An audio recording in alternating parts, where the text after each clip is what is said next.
எளிமையான குடும்பத்தில் பிறந்து தமிழ் வழியில் பயின்று சிறுவயது திருமணத்தை மறுத்து கார்ப்பரேட் நிறுவனங்களில் பணி அனுபவம் பெற்று தலை நிமிர்ந்து நடக்க முயற்சிக்கும் என்னையே கூட தினம்தோறும் கேலி செய்து முடக்க பார்க்கிறது இந்த சமூகம். பெண் புத்தி பின் புத்தி என்று இகழ்வது இந்த சமூகத்தின் பொது புத்தி. நானும் இங்கே அமர்ந்திருக்கும் சகோதரிகளும் எத்தனையோ கேலி கிண்டல்களை புறம் தள்ளி துணிச்சலுடன் களமாடுகிறோம் என்றால் சிங்கப்பெண் என்ற அடைமொழி தந்து எங்களை உத்வேகப்படுத்த ஒரு அண்ணன் இருக்கிறார் என்ற அசாத்தியமான நம்பிக்கை தான் காரணம்.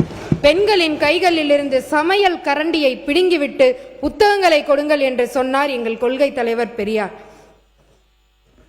பாலின சமத்துவம் பற்றி எல்லாரும் பேசுகிறார்கள்.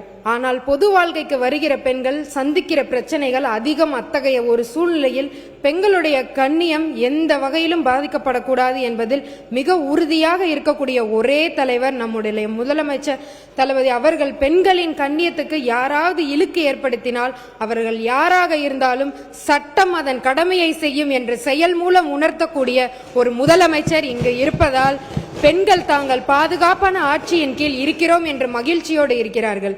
பெண் குழந்தைகளின் கல்வியில் மட்டுமல்ல, அவர்கள் எல்லா துறைகளிலும் சிறந்து விளங்க வேண்டும் என்பதில் பெரும் அக்கறை செலுத்திய மறைந்த முதலமைச்சர் புரட்சி தலைவி அம்மா அவர்களால் பெண்கள் முன்னேற்றத்திலும் பாதுகாப்பிலும் பெரும் உறுதுணையாக பக்கபலமாக தளபதி அவர்களும் தாவேகாவும் இருந்ததால் தான் மிக பெருவாரியான பெண்கள் தாய்மார்கள் கடந்த தேர்தலில் தளபதிதான் ஆட்சிக்கு வர வேண்டும் என்று மகத்தான தீர்ப்பை அளித்திருக்கிறார்கள்.